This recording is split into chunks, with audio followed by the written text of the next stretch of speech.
Hey guys, welcome to a late night stock talk. Today is July 31st. We're looking at an intraday level of SPY, but before we get started, I want to show you guys that we have a lot of fluctuations. We have news items about the tariffs that are constantly going on. We have earnings. We had Apple reporting today. We had fluctuation with the market. We're at support areas. We were at resistance areas. And we are just trying to get a grasp of what the market wants to do. And we're going to try to tackle that and put it in a little box for you guys to present.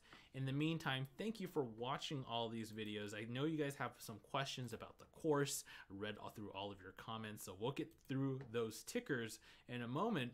I'm showing you guys an intraday kind of candles of the SPY, showing you guys that, as you can see, that we have a spike during early morning hours. You can see that spike followed by a what? We broke over the resistance, or it was the boxed area. So you guys can see on the 5-day 5-minute chart, I'm going to take you guys to the 5-day 5-minute chart, that this actively acted as a resistance, or as a support in these areas, acted as a resistance in the past few days, and all of a sudden we popped over. Now, regardless of what news items came out or whatnot, you have to keep in mind that we were looking at the 180-day chart, which we've seen over and over again, that we've had a resistance at 283.80, 284. We've had a support, a more near-term support at 279.55, and that we got bumped up because of certain news items that came out. Now, you want to be careful when that occurs, just because, in my opinion, I was waiting for a potential sell-off, but what was interesting to me was that we sold off back to the support area. You guys can see that the resistance in this area, surprisingly to me, actually functioned as a support. So in that case, I was looking for a potential uptrend for the markets, and actually the markets did go up, but we sold off at the last part, only to get bought back in the last few minutes. So really, this was a good day trade scenario for those who were day trading this, the markets. But certainly, if you guys were trying to swing the markets, I can imagine your mood was going up and down, because you're wondering, well, we bounced off, we kind of came down, and all of a sudden, now we're coming down again. So this just shows you the volatility currently is still there within the markets, and that we're coming back down to test this what? The intraday support at 280.56.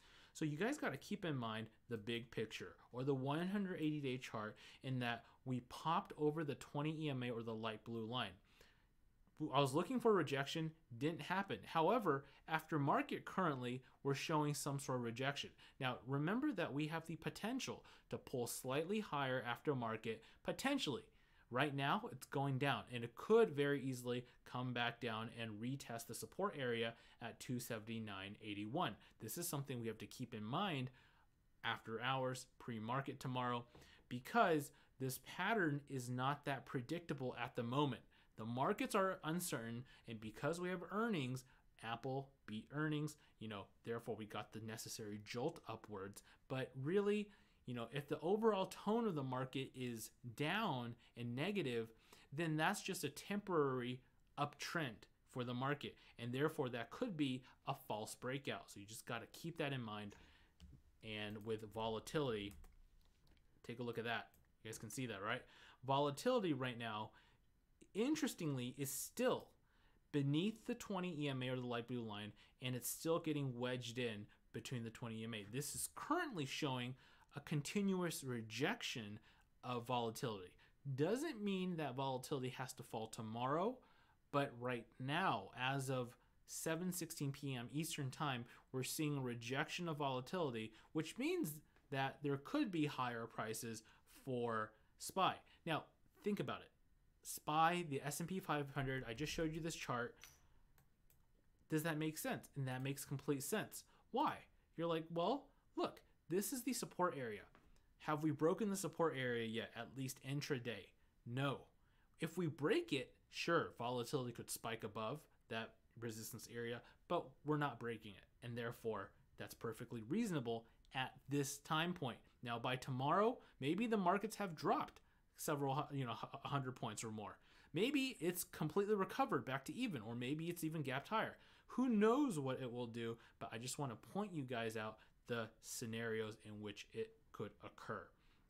Now, 1 year, 1 day chart on the SPY shows a very interesting pattern in that this candle got wedged in between the negative candle, and that we were unable, I repeat, we were unable to close above the peak of the previous candle.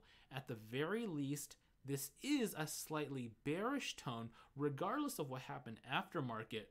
This is a slightly bearish tone in that the downside is still active, at least right now, given the 1 year chart. Now, before I continue and look at commodities, I want to thank everyone for watching these videos. As always, participating in these videos. It's late night and you guys are here watching this, so I'm very flattered that you guys are here. And in the meantime, all you have to do is please hit that like button or the thumbs up button if you do find this video helpful. And yeah, I'm here for you guys, so let me know. And you guys also had some questions on like the course and what's it all going to be about, what price could it be. This is all under development. There's under discussion, so the news will come out when it comes out. But yeah, I want to certainly perfect the course for those members who are actively participating in the course, and I want to keep a kind of a tight niche with our course and our members, just because so then I can have more interaction between you guys, and you guys will be the forefront of kind of getting updates, at least at night, and those interaction. So looking at /CL crude oil futures. Crude oil. We were talking about every single day of a possible bear flag pattern playing out to the downside. Okay, we're seeing some sort of pattern of a bear flag emergence. We saw it today, and I bought and I shorted crude oil. Okay, it doesn't mean that it's going to go down all the way tomorrow. It doesn't have to. It can certainly reverse back up to the wars of resistance, but it is a risk that I'm willing to take. So you might be asking, well, why do you see that? Here's the bear flag pattern, right? We've talked about this over and over again, that this could play to the downside once we reach the resistance. The question is, did we reach the resistance area where I drew it? And this resistance, we didn't get really reach it, 70.86. We got really close to it, and at that time, I was looking for that move down, which occurred this morning. So you guys can see that we've had a rejection, and now there's a possibility of heading down towards the 150 period moving average around 66.45. At that point, if it does get to that point, I'll sell and I'll cover in that point. But I just want you guys to pay attention to this one as it is moving down, and there's certainly potential for it to drop a couple more points before crude oil has the potential to move higher.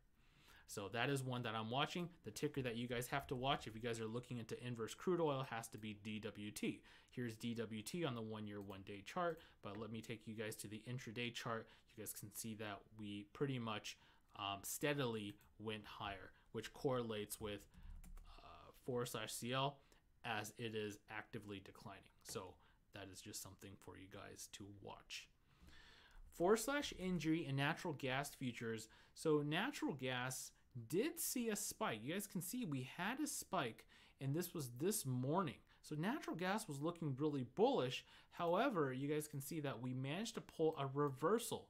Now, this reversal candle looks pretty definitive right here, and we pulled a reversal candle, but we did pull a tail candle. Can you guys see that? So we're going to look at the 1 year, 1 day chart just to look at this chart right now, and that it looks like a little more confusing at the very least than before. So, which means that natural gas, we have to remember that natural gas inventory reports does come out on Thursday. So that is 1 day away, but just keep in mind that now that we formed some sort of reversal, I would wait on this before taking a possible position. Note that we are under the light blue line of the 20 EMA line, and if we can pop above and verify the 20 EMA again, then that could be the position to take back into the natural gas. But until then, it is dropping, and it dropped below. The EMA lines are slightly pointing lower. Not something I would actively want to participate in anymore given today's trajectory. /GC gold futures. Gold futures, I mean, nothing really to say. I mean, gold futures, you guys can see it is on a horizontal trajectory with a support at 1210. The resistance is at 1242. We've talked about this many times in that it's been horizontally consolidating, and the longer it horizontally consolidates, in my opinion, there's a good chance we could break that support. And that's just my opinion. Sure, it could break that resistance, but the trend is down, and why am I going to go against the trend if the trend is down? So /GC is just not doing it for me, and therefore I cannot look for position in gold at the moment. Let's take a look at your tickers. Addy boy, we have, do you recommend 244 as a good entry point into NVIDIA, or should I wait for another correction? So we've got tech stocks selling pretty much hand on hand. Okay, so we have earnings coming out in around half a month. So this could, steadily trickle to the right. The chart could steadily trickle to the right, which reduces your margin of profit. On the 1 year chart, you guys can see that it's been holding moving averages right here, right? So if you really wanted to, you could, but you have to think about correlation with the markets. If the markets are dipping, chances are NVIDIA wouldn't have the chance to go higher. In that case, you would see either a down move or a sideways move. I think right now, given the market conditions, you really want to take a position, you could, but I would, possibly wait just a little longer and see what NVIDIA does in the next few days. TQQQ Rizwan made money, got out. Instead of TQQQ, could you look at SKX if it's time to short SKX? SKX. So the one thing about SKX is this one is on a declining pattern. However, it's not very predictable, right? This is not something I would like to actively participate in.